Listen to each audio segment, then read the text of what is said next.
Honourable prayers. Almighty God, we humbly beseech thee to look with favour upon this Parliament of the Republic of Ghana. Grant that it may perform its high duty as in thy sight.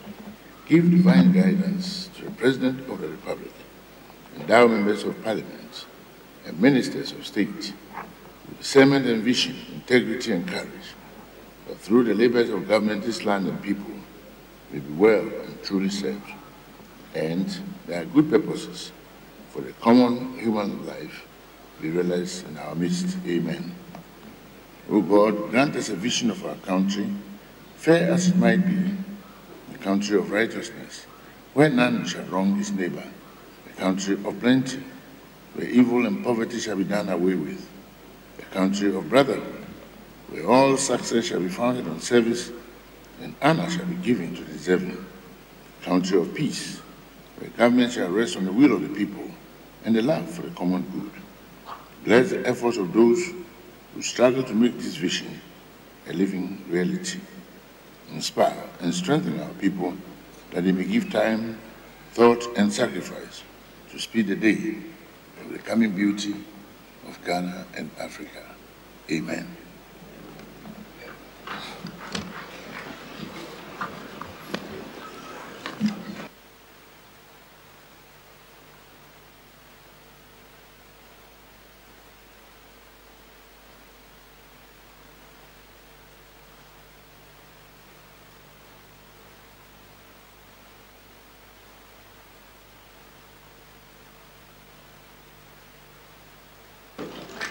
Honourable Members, Item 2, correction of votes and proceedings and official reports. Votes and proceedings dated Thursday, 25th January 2018, page 1.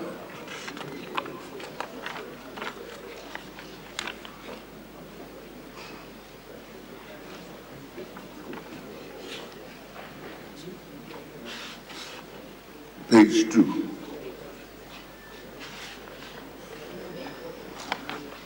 Page 3.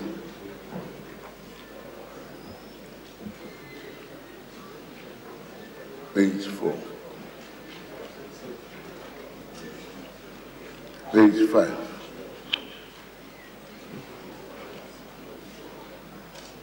Page 6.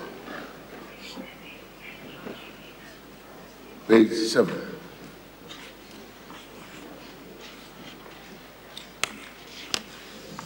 Page 8. Page 9. Page 10. Page 11.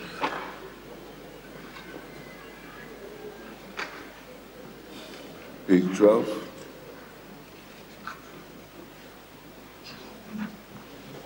Page 13.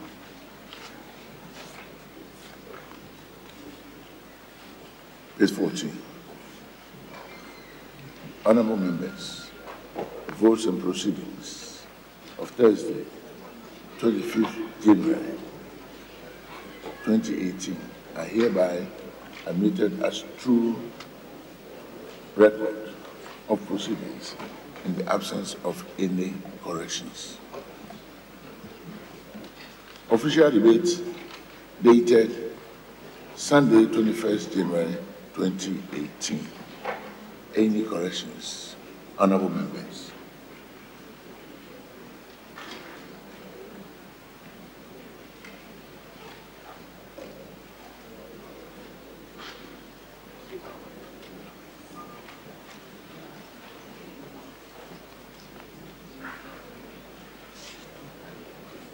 Honourable Members, in the absence of any corrections, the official report of 21st January 2018 is hereby admitted as true record of proceedings. Item listed 3. Honourable Members, business statement for the second week. Chairman of the Business Committee, the Honourable Majority Leader. and Leader of the House.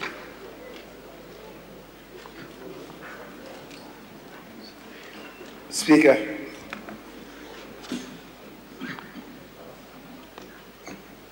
this is the business statement for the second week ending Friday, February 2nd, 2018. Speaker, the Business Committee met yesterday, Thursday, the 25th of January, 2018, and arranged business of the House for the second week ending Friday, the 2nd of February, 2018. The committee accordingly submits its report as follows. Mr. Speaker, you may read communications to the House whenever they are available. The Business Committee has programmed the following ministers to respond to questions asked of them during the week. The ministers responsible for local government and rural development, for energy, and for roads and highways. In total, 8 questions have been filed, and the ministers are required to answer these 8 questions. Speaker, 3 ministers are expected to attend upon the House to respond to 8 questions, as I've said, and the questions comprise 7 oral questions and 1 urgent question. Speaker, pursuant to Order 72, Ministers of State may be permitted to make statements of government policy. Statements duly admitted by Right Honourable Speaker may be made in the House by honourable members in accordance with Order 72. Speaker, bills may be presented to the House for first reading, and those of urgent nature may be taken through the various stages in one day in accordance with Order 119. Papers and committee reports may also be presented to the House. Speaker, motions may be debated and their consequential resolutions, if any, taken during the week. Speaker, a joint caucus meeting is scheduled to be held on Tuesday, the 30th of January 2018, immediately after adjournment. Pertinent matters relating to members will be discussed, and honourable members will also be briefed by officials of state institutions providing auxiliary services in Parliament, including in particular the Ghana National Fire Service on safety measures. All honourable members are therefore encouraged to avail themselves at the meeting. Mr. Speaker, in accordance with Standing Order 160, Sub 2, and subject to Standing Order 53, the committee submits to this Honourable House the order in which the business of the House shall be taken during the week under consideration. Mr. Speaker, members have been served copies of the draft statement, and I don't intend to go through everything word for word, sentence by sentence. Just to, Mr. Speaker, effect a correction on the Wednesday business, presentation of papers. The report is expected from the special committee. Speaker, it was characterized as a special committee, not an ad hoc committee. Speaker, also to sound colleagues that tomorrow the House shall be required to sit. And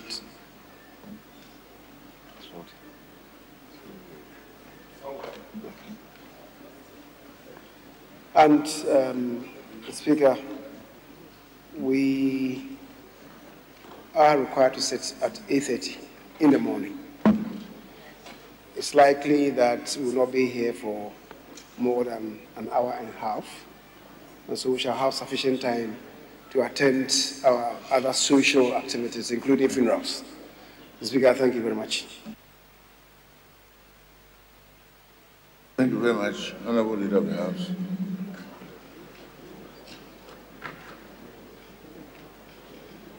Honourable.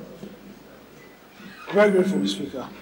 Mr. Speaker, I was hoping that the majority leader would, a leader of the House, Sumpahene, would give an indication as to whether or not we would have a statement by the Ministers for Defense and Interior. Mr. Speaker, we have had a lot of cause for worry, and last week the minority leader raised it, where grenades, small bombs, were found in civilian hands. A lot of constituents and the general public are exceedingly worried about it, and they are asking questions as to exactly what is going on. So if we can get an indication as to exactly what the case is and whether or not we should not be worried. And also, as far as the Minister for Interior is concerned, in respect of the shooting of the police officer in Kwabenya, it will be interesting if we can get some briefing from the Minister on these two issues. Thank you, Mr. Speaker. Leadership. Mr. Speaker, I believe we can adopt the business statement. I see the chairman and the deputy leader minority conferring. I was thinking, Mr. Speaker, we may indulge you if the special committee on the sale of seats looking at the Ministry of Trade could be given additional days. I know it's been programmed and tabled, but since I do not have a conclusive indication from them, probably they are satisfied with the time period, Mr. Speaker, that you gave them. And also, as the leader have mentioned, Mr. Speaker, to urge honorable members to rise up to tomorrow. We do have a constitutional obligation to perform. Ghana is a country governed by law. We are living it. We are respected in terms of what we've added to our good governance ethos.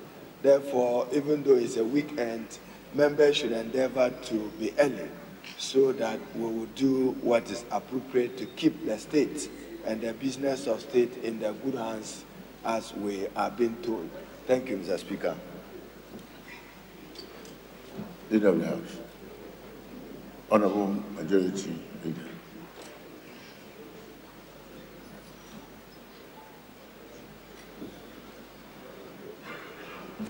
Speaker,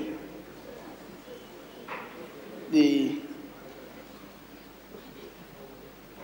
member for Kumbungu, the Honorable Ras Mubarak, has raised certain issues relating to internal security. I will liaise with the Minister to see his own thoughts about that, and then we'll take it from there. It was not part of the business that came before the business committee, so we couldn't have programmed it. But to the extent that it may be a subject of interest to members and indeed to Ghanaians, as I said, I will liaise with them and we'll see how to prosecute that. Speaker, the mini conference involving the members of the special committee, I'm not sure the theme for the conference was for an extension of time. But they've been given an assignment. The Speaker will see how it goes. I've been assured that they could work to the time frame given, but it's within their own remit. And I believe when we get there, we'll see what to do. Mr. Speaker, thank you.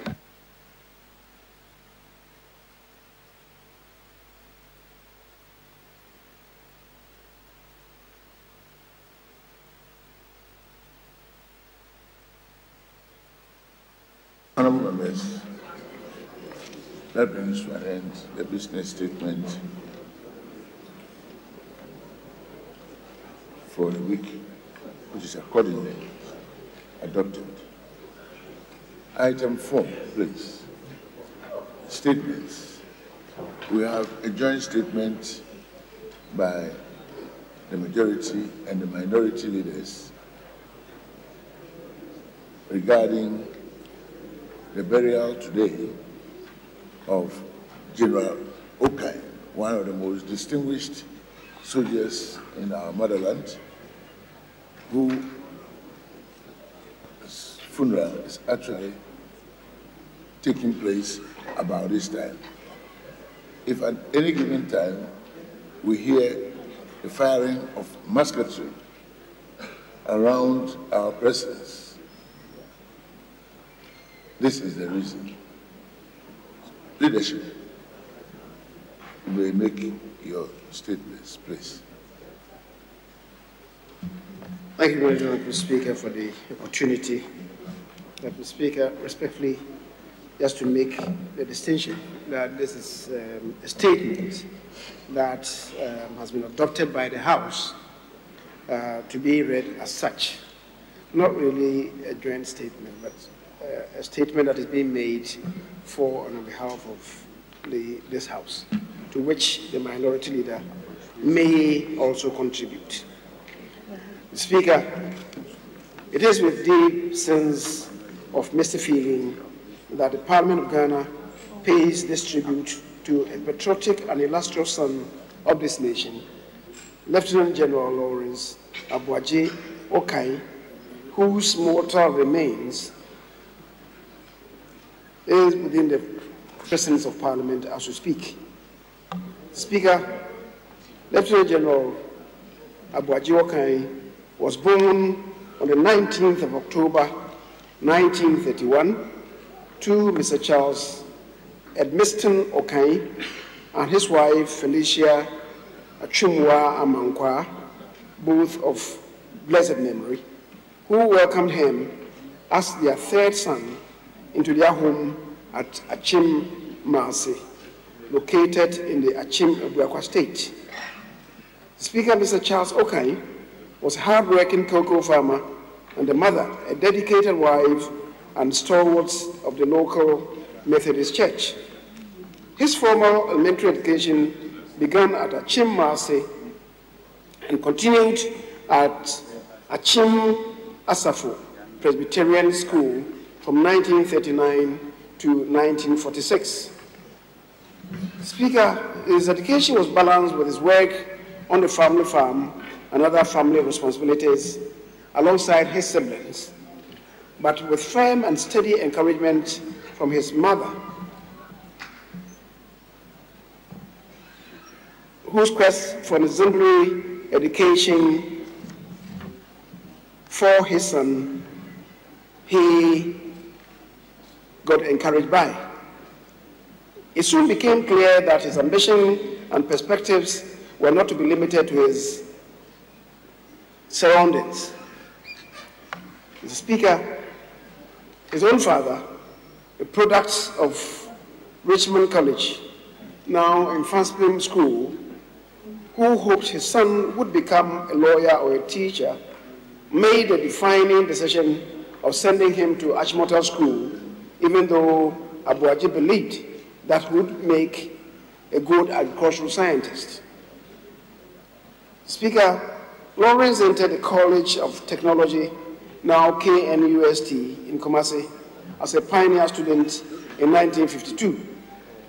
It was at Achimota, though, that he happened to attend a lecture given by the late Achi Casely Hayford, the then Honorable Minister of Agriculture, on emerging career opportunities in the Ghana Armed Forces for graduates, an official recruitment drive aimed at training Ghanaians to take over commanding positions as officers from the soon-to-depart colonial government, the colonial government's Royal West African Frontier Force, that then made up of British officers. Purely on a whim, according to his own account, he put his name down for an interview, but soon forgot about it, while concentrating on his studies in Kumasi. Unknown to his parents, however, the latent ambition of becoming a military person during those early days, when the reputation of the Ghana Army had suffered from a public perception of Buga Buga boys carrying out the external policy objectives of Her Majesty's government and lacked an appreciation and understanding of its indigenous mandate was being covertly nurtured by Abuaji. Lawrence had been invited for an interview in Accra, but his father disapproved of his career direction, and now the last interviews were long over. His mother was undeterred and convinced him to go to Accra and make a case for a late interview. Lawrence went and spoke to the minister, Mr. Techimenson, and the sergeant major in the Royal West African Frontier Force, who would later become Lieutenant General Ankra, head of state and commander-in-chief of the armed forces. With their help, and with the help of a few others in the civil service and the Royal West African Frontier Force, he was able to get a late interview arranged, and he was then able to pass easily. His father sought to curtail this vision, but with the intervention of others, the father eventually relented and accepted his son's choice. Lawrence was made an officer of the new army with a redesignation GH-21. He rose through the various levels of responsibility and command until 1968, when he left his family for the United States to become the first deputy and subsequently the substantive defense and armed forces attaché at the Ghana Embassy in Washington, D.C. till November 1971. His exemplary conduct earned him the United States Legion of Merit, officer class, from the American government. He returned to Ghana to become the military aide, that is the ADC, to then President Edward Akufo-Addo until the coup in 1972. In 1978, he was honorably discharged from the armed forces with the rank of Lieutenant General. Speaker, the military-civilian dichotomy undoubtedly posed some challenges to the general in his transition to a civilian life. He took up a nondescript senior management position with a manufacturing firm in Accra called Freedom Textiles Limited. He later opted to pursue further studies in the Masters of International Affairs program at Columbia University in the United States, specializing in political science and economic development, and even added a diploma in African Affairs Studies and graduated in 1981. He took up a 6-month attachment at the United Nations National Peacekeeping Academy. He became a Freemason in both the English and Scottish dispensations, greatly enjoying another system of order and hierarchy, which also espoused strong moral values, and he attained a very senior position in both dispensations. In obedience to a Catholic dictate prohibiting Catholics from becoming Freemasons, however, he left the order but kept many helpful friendships and many useful moral lessons. Upon his return to Asafo, the place of his earliest nurture and instruction, he was able to fulfill another long-cherished pastime vision and became a gentleman farmer like his father. During his stay in Asafo, he was very instrumental in getting the Kukurantumi Asafo-Achim Road its first bitumen surface. He also supported the local activities of the Catholic and Methodist churches, as well as the local secondary school. He made his own house in Asafo freely available to the Peace Corps volunteer teachers as accommodation. In 1988, the general was appointed executive chairman of the Veterans Association of Ghana, and in 1990, he attended the 250th anniversary of the Royal Military Academy. It was a wonderful trip down memory lane, filled with fond reunions and cherished moments with some of his old Sandhurst classmates like General Yakubu Gowon, the former president of Nigeria. General Okai was recognized by the Achim Ebuakwa Kingdom and was installed as the Mayorehine in Achim Ebuakwa. Soon after, in December, Ochehine's Osajifo Amwetia of Repenning, in consultation with the Achim Ebuakwa State Council, decided to elevate him to the high station of Ochiman Kanya, crowning a lifetime of merit, both local and international. Speaker, the final quarter of the General's life largely featured family matters. Long-standing medical issues soon began to bedevil his life. He would say it comes with the territory, so not to worry, and would continue to smile even in his obvious pain and discomfort.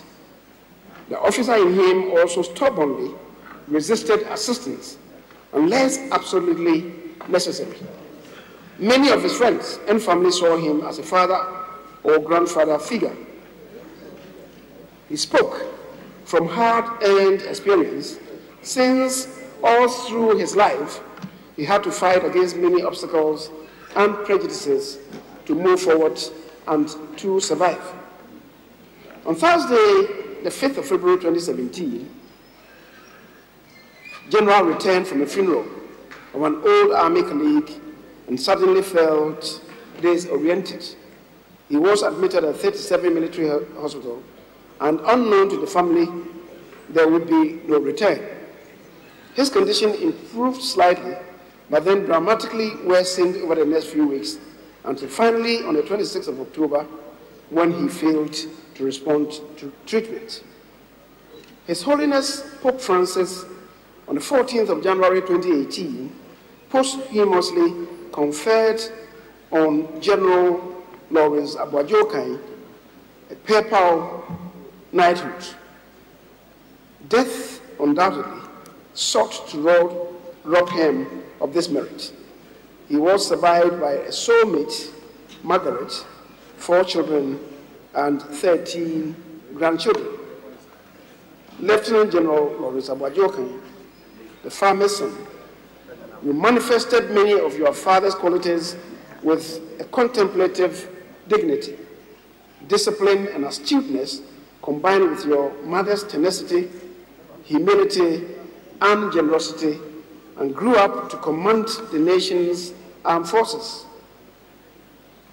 Borrowing from the celebrated English poet William Shakespeare, you have certainly played your role on the national stage in a dignified manner and deserve to be honored. The Parliament of Ghana salutes you. The Ghana Armed Forces salute you. Ghana salutes you. Have a deserving rest in the bosom of your Maker.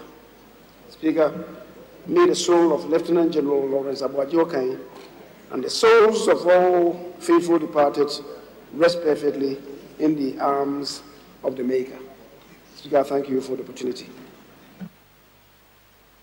Thank you very much, Honorable Majority Leader. Honorable Minority Leader.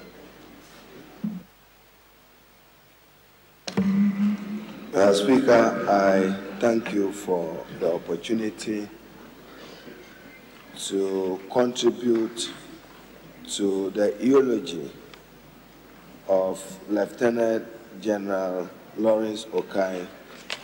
And Mr. Speaker, to state as a leader have led us understand that he was sent to the Eastern Hall Office Cadet Training Unit in Chester, England, from January to May 1954, then on to the Royal Military Academy in England from June 1954 to December 1955, and later returned to the first junior staff course at the Junior Defense College of Teshi. Mr. Speaker, we are again told that the fine gentleman of a military man with astuteness and discipline returned to Ghana to become the military aide-de-camp, or ADC, to President Edward Akufo-Addo until February 1972, between March 1972 and January 1973, when he was Director of Military Intelligence until he was seconded to the National Redemption Council. To the family, to the Ghana Armed Forces, is a collective loss, a tragic loss to the country. Mr. Speaker, what is instructive is that even on his return, he and his family had no home, and they had lost many family possessions that were destroyed in some of the developments within that particular period. And therefore, he became patron and was twice elected a choir president alongside his close pal. In his younger days, he became a Freemason, as was said, in both the English and Scottish dispensations. He served his country well. And Mr. Speaker, I should conclude by saying that the final quarter of the general's life, as we are told, largely featured him as a father, granddad of 13 grandchildren. He loved his role as husband, father, grandfather, and a patriarch. He loved being pampered, as we are told, by his wife and kids. They would not have that opportunity again. We want to extend our profound sympathies and condolences to the Ghana Armed Forces and to the entire Ghanaian community for the loss of a fine military gentleman, General Lawrence Okai. Mr. Speaker, we are told that the general made a nostalgic return to Sandhurst in 1991 to attend the 250th anniversary of the Royal Military Academy in the company of other notable alumni, including the present CDS, Lieutenant General Obed Aqua, and that it was a wonderful trip down memory lane. Mr. Speaker, we are again told that in the life of this fine gentleman of soldier, as the majority leader led us, he also at some point had to enroll in a Master of International Affairs program at Columbia University in the United States. His death, therefore, Mr. Speaker, must inspire the military to acquire higher academic laurels. Gone are the days when we refer to them, Mr. Speaker, pardon my word, as our bongo boys. No, this was a person of high intellectual standing, and there are many within the military today of similar intellectual standing in terms of the acquisition of knowledge. He served his country well. I'm told at the UN International Peace Academy, he worked alongside with with His Excellency Kofi Annan, and his responsibilities included planning of major international peacekeeping and conflict resolution seminars, such as the setting up of the UN Transition Team for Namibia in 1980. He has played his part, he has paid his dues to the Ghana Armed Forces and to the people of Ghana. To the wife and children, we say our deepest sympathies and condolences. To the Ghana Armed Forces, take heart that his sense of discipline, and Mr. Speaker, I say so without fear of contradiction, that today in this country, it is only within the Ghana Armed Forces that discipline is practiced to the core, both in its spirit and its letter. And we must all learn from the likes of Lieutenant General Lawrence Okai. So to the family, may his soul rest in perfect peace. It's a loss to the country. The Parliament of Ghana mourns with you. I thank you, Mr. Speaker. Thank you, Honorable Minority Leader. Honorable Members, contributions. The Honorable Ayariga. Thank you very much, Mr. Speaker. Mr. Speaker, let me join leadership in recognizing this outstanding gentleman. So, Speaker, mine is a very short and brief one. The story of this gentleman is basically one of someone who was at the foundation, the beginning of both Ghana and many of the critical institutions that have defined Ghana. Unfortunately, he's had the blessings of God and lived through it to see that the labor, the investments that they made from the beginning bore fruits before his unfortunate exit from this world. The Ghana Armed Forces has been one of the very critical establishments within our political history. The role that they played in defining what has become of Ghana, this gentleman had the fortune of living through the entire period and perhaps observing and understanding it from very close quarters. But even more, he had the opportunity also to play a similar role at the international level, engaging in the international and global effort to establish peace across the world through the United Nations system. Mr. Speaker, I think that very few people have had this opportunity and have been blessed to be able to play such a role. And there's no doubt that today, all of us as a people should use this occasion to celebrate his life, to learn the very important lessons of his life, learn the lessons of humility, which has been so vividly portrayed in the statement that has been read by the majority leader, and to learn the lesson that we must continue to improve ourselves. And that is what the story also tells us about somebody who constantly sought to improve himself from one stage to the other. And the minority leader has used that to send a message to members of the armed forces that they must learn to continue to improve themselves and to appreciate the fact that the military is not a place for people who don't have intellectual capacity, that any of them can attain the highest levels of intellectual attainment if they apply themselves diligently to it.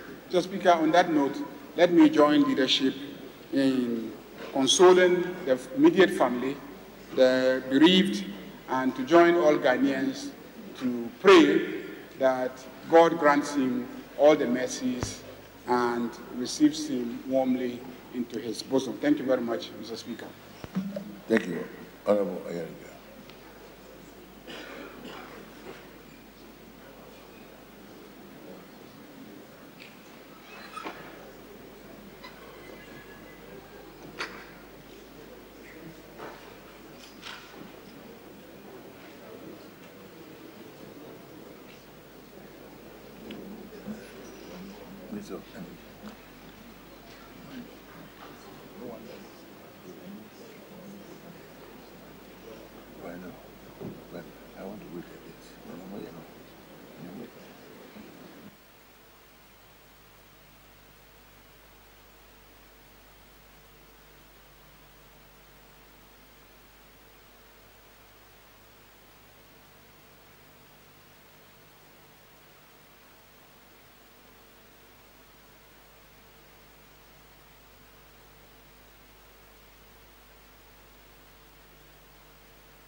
Honorable members, we shall rise to a minute's silence.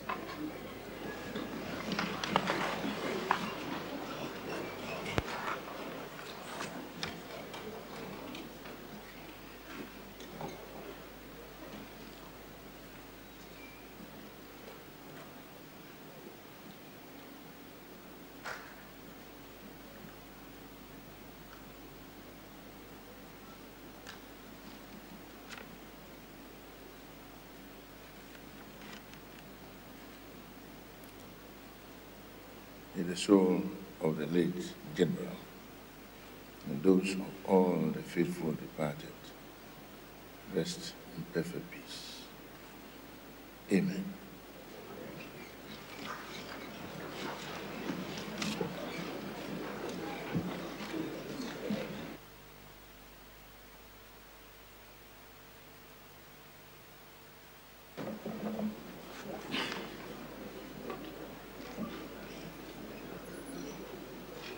Honorable members,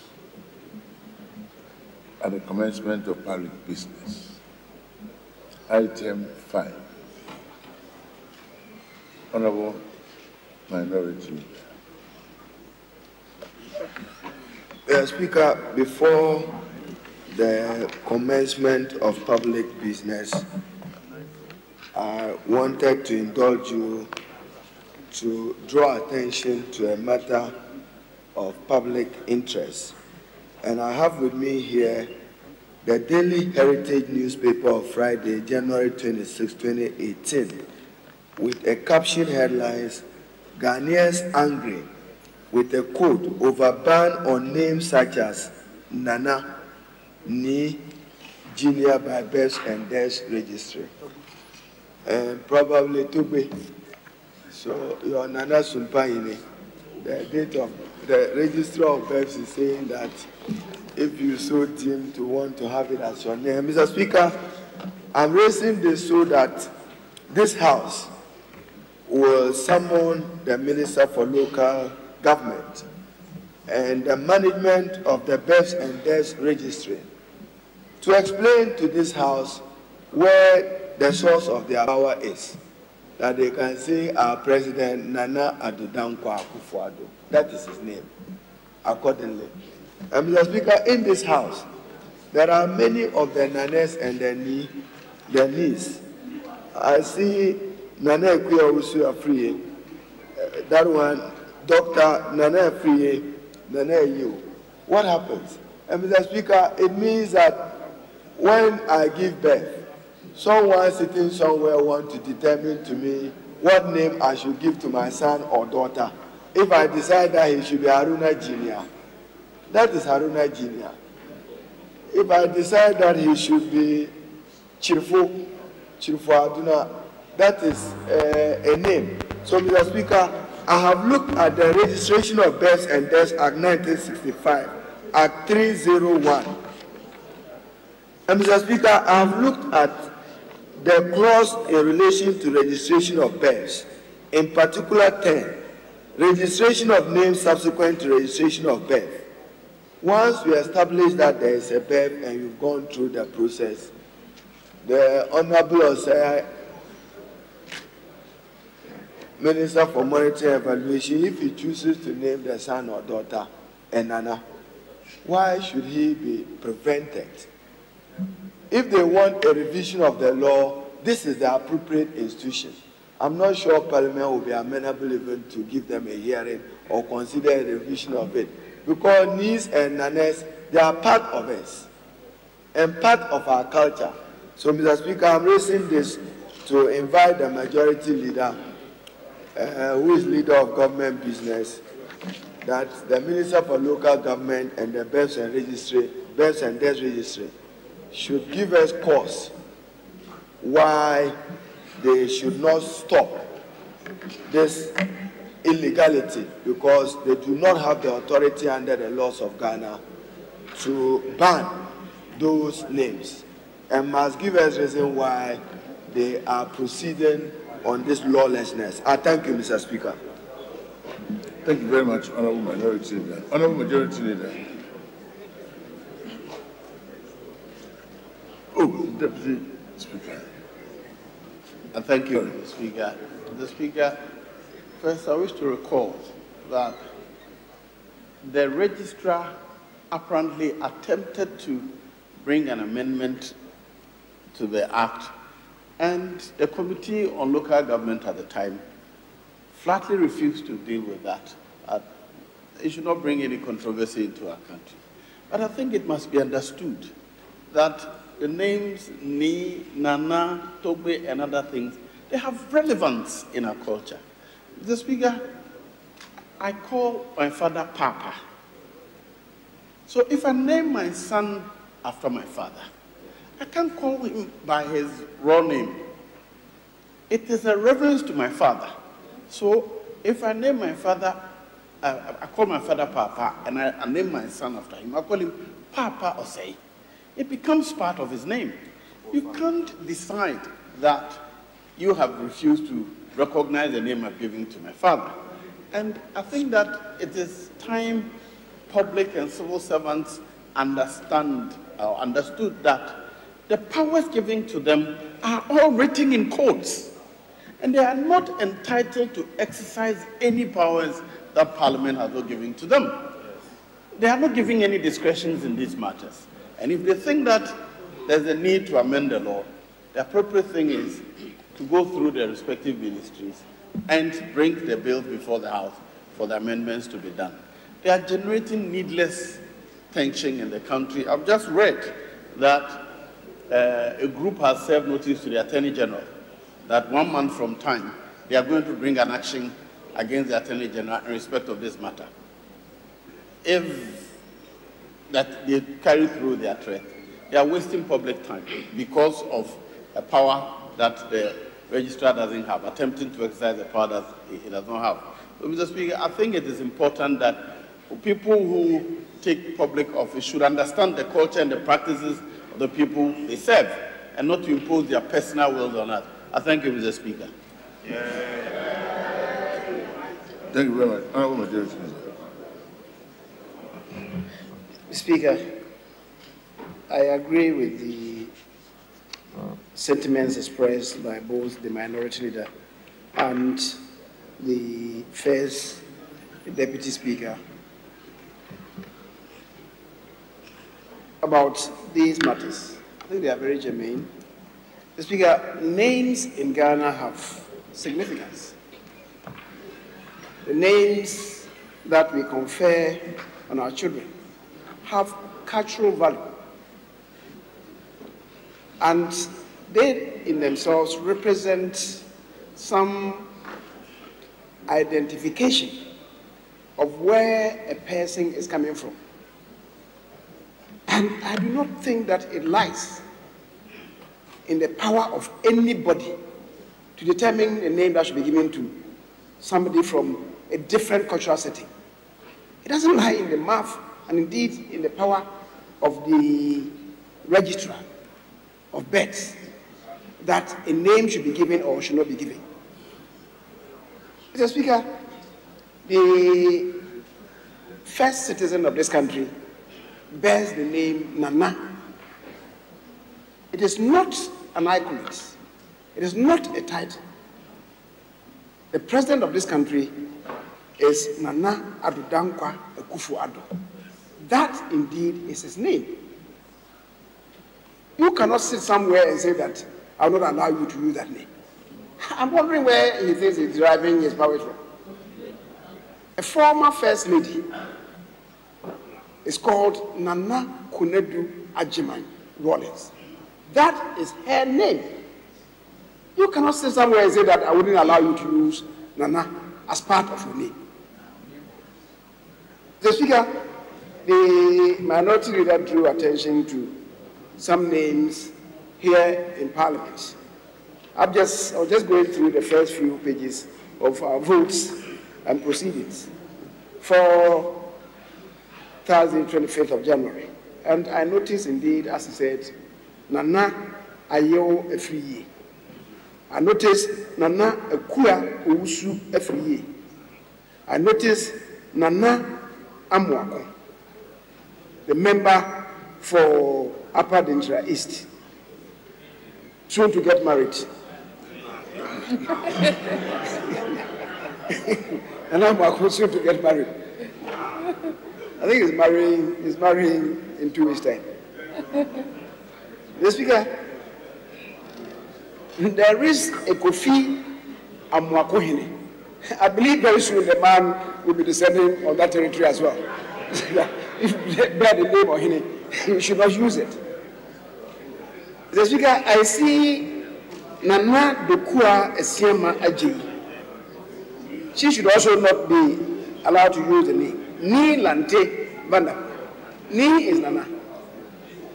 I see Baba Benson Tungo. Baba is father. Baba is father. It's part of his name. And I guess very soon, if we don't restrain this man, we will descend into those territories and begin to tell them that they cannot use their names. There used to be a colleague of ours in this house who was called Papa Ushankuma. Here with us is Nina Nate Ebenezer. Ebenezer Nina Nate. So, Mr. Speaker, there are so many. I'll twist my tongue. Nate. Mr. Speaker, so there are so many of us in this house bearing these names. And I cannot comprehend.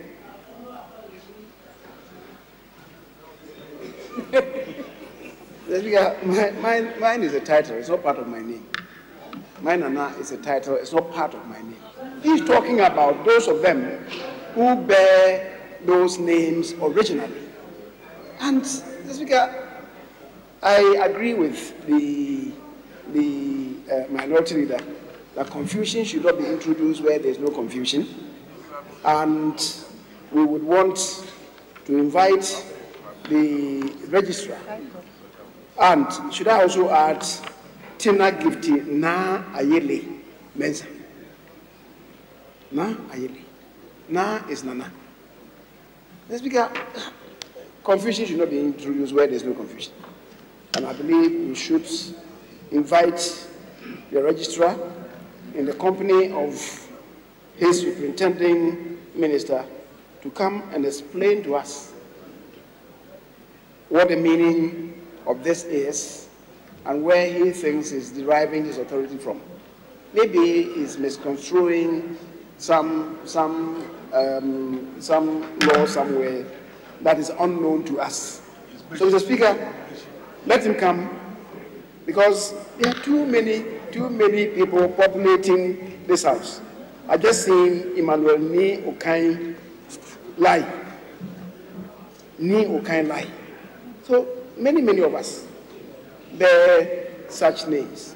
And it is important for us to know, going forward, what appropriate name, if his own prescription should hold, what appropriate names those people should bear, including the name of the first gentleman of this land.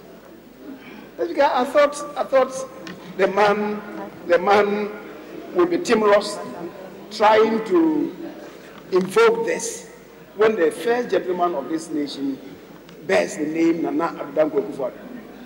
So if he should hold sway, what should be the name of the first gentleman of this country? Mr. Speaker, Titus Glover, Daniel Ni Kwate Glover. Many of us.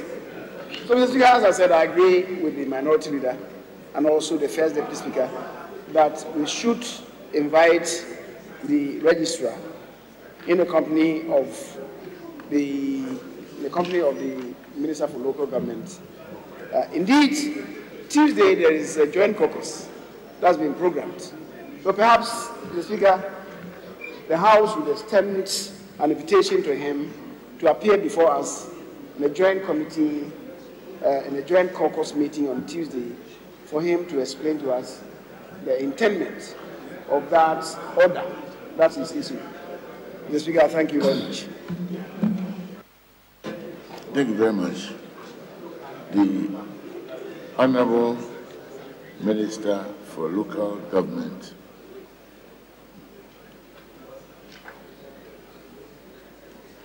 is hereby requested to appear before Parliament and explain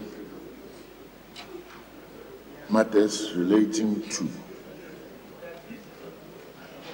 the limitations reportedly issued against the free registration of names by Ghanaians Parliament is considering this matter as very serious because it is an essential part of constitutionalism that there should be limitation of powers. And we don't want to be surprised by the day in terms of such directives. On Tuesday, as Parliament says, we require the Honourable Minister, therefore, to come and justify this or let Parliament know what steps have been taken to reverse this directive.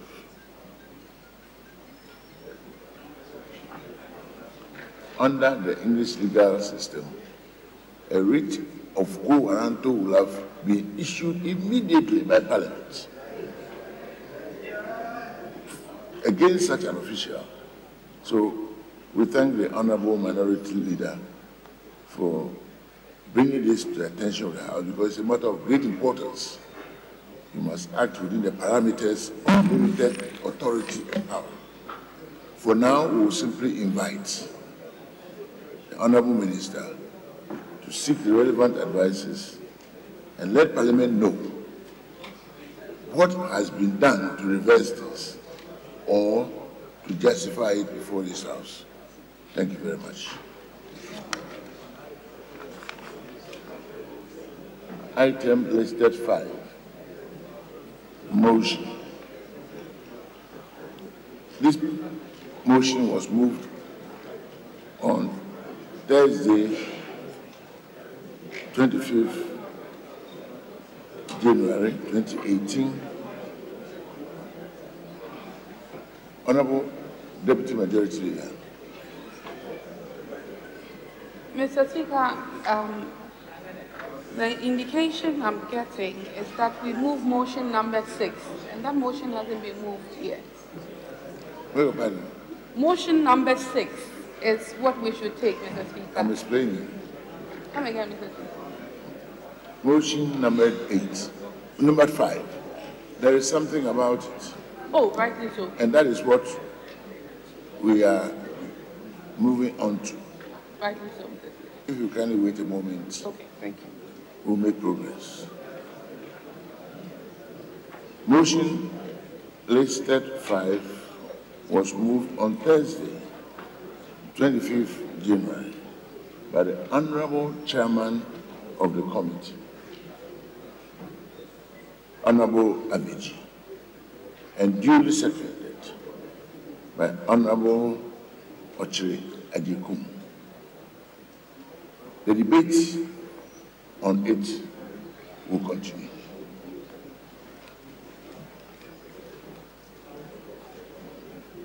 Honourable Majority Leader. Mr. Speaker, rightly so. Yesterday, the first Deputy Speaker, when he was in the chair, actually requested that the committee goes back and present a more comprehensive report where sanctions are properly spelled out for the persons that were named in the report to have infringed or violated the laws of this country. Mr. Speaker, the chairman of the committee, the Deputy Minority Leader, indicates that the third report, which would be the revised report, because yesterday they had to take it back, is not ready. And we would be taking motion number 6, but even with that motion, he would move the motion because we are time bound by the activities that will be happening on our grounds by the military.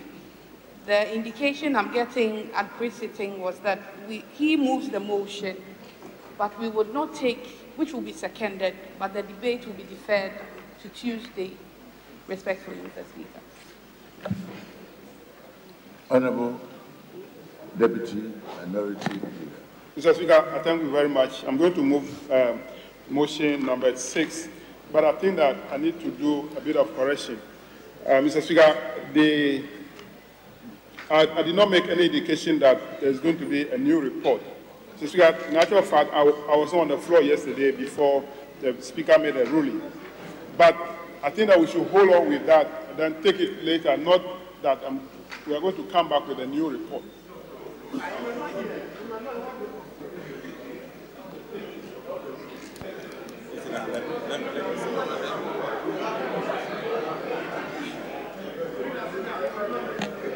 Honorable members, shall we finish with 5 before going to 6? Lest we have a mix-up. Order. Honorable members, and with particular reference to the Honorable Deputy Minority Leader, item listed 5. What was expected to be done, is it done? Yes, Honorable. Thank you very much, Mr. Speaker. Mr. Speaker, as at the time the matter happened, the Deputy Leader, after moving the motion, had sought permission to go and attend to another committee meeting. So he was not in the chamber when the issue happened. Ordinarily, after coming, I should have briefed him. But I was asking the first Deputy Speaker whether after giving that directive, he also briefed you on the directive that was given. And truly, when we got there, there were certain issues that were raised on the floor.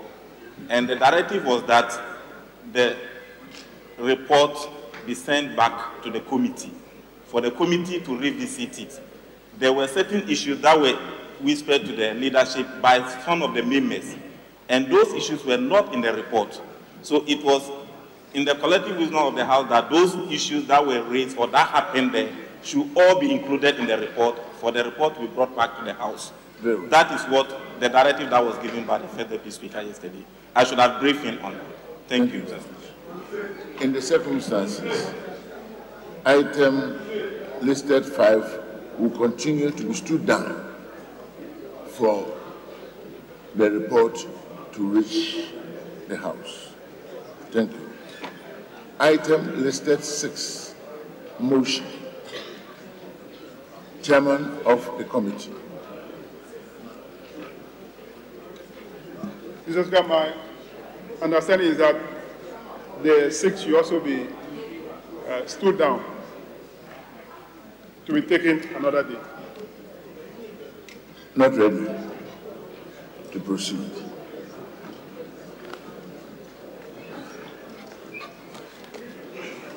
Communication from the President.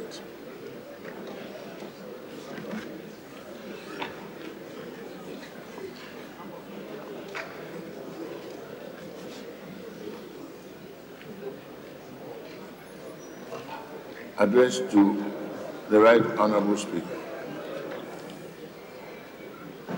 Mr. Speaker, absence from Ghana in accordance with Article 59 of the Constitution. I write to inform you that I'll be traveling outside the country on 27 January 2018 to Addis Ababa, Ethiopia, to lead the Ghanaian delegation to the 30th African Union Summit, scheduled to take place from 27 to 29 January 2018. I will depart Addis Ababa on 29 January 2018 to Johannesburg, South Africa, to attend the funeral of the late Masaketa, the international music icon and a long-standing personal friend. I will return to Ghana on the 31st January 2018. Order.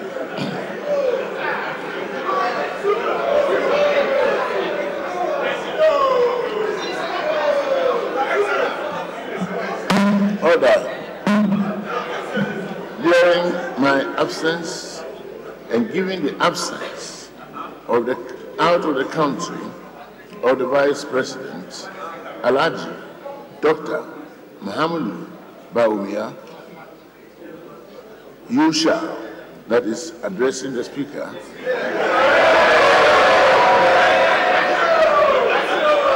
in accordance with Article 60(11) of the Constitution, act in my stead.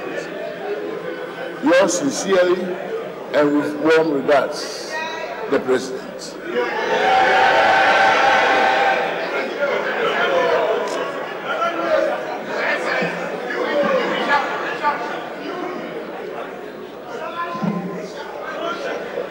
Honorable Majority Leader, any indication in connection with this communication to Parliament? Speaker, the indication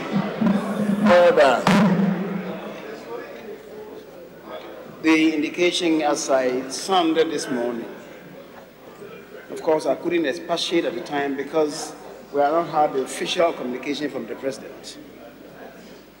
The indication, therefore, is that arising out of this, the House would sit at 8:30 tomorrow in the forenoon,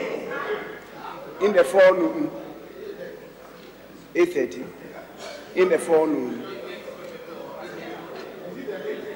Speaker,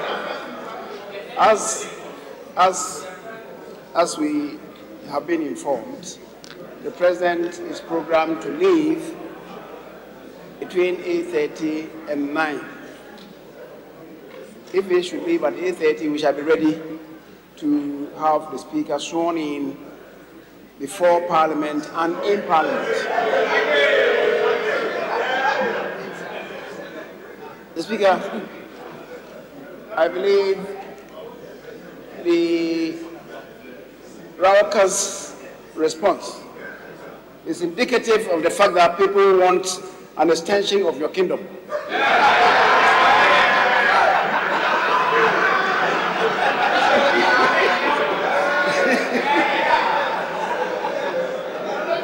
So we meet here tomorrow at 8:30, and hopefully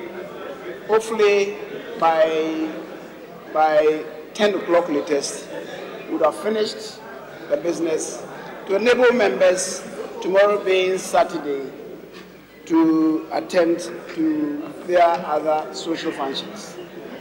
That indeed is the indication that I want to give colleagues. The Speaker, having said so, on page 3 of the order paper for today, there is a minor typographical error. The appointment committee is supposed to meet upon adjournment. I think rather we have public accounts committee. Rather should read appointment committee to meet and then consider their program for the consideration of the nomination of Mr. Alamisi Benz Kaiser Amidu as special prosecutor. Speaker, thank you. Public accounts.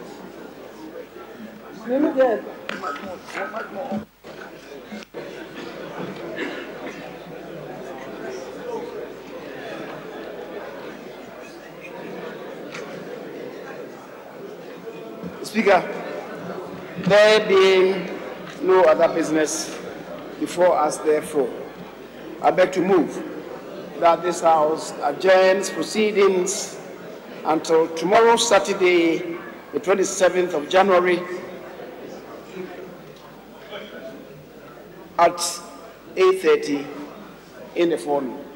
I so move. Honorable Minority Leader.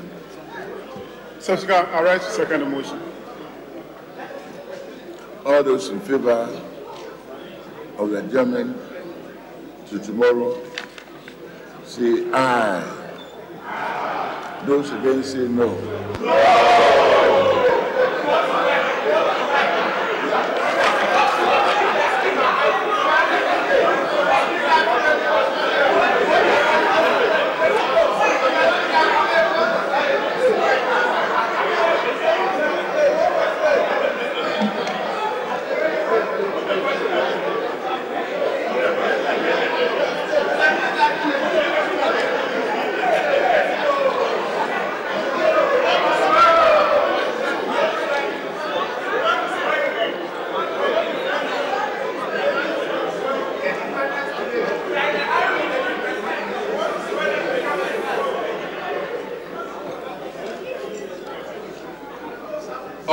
favor, say aye. Those against say no. The ayes have it. And the House will start adjourned to tomorrow, 8:30 in the forenoon. Thank you very much, Honorable Members.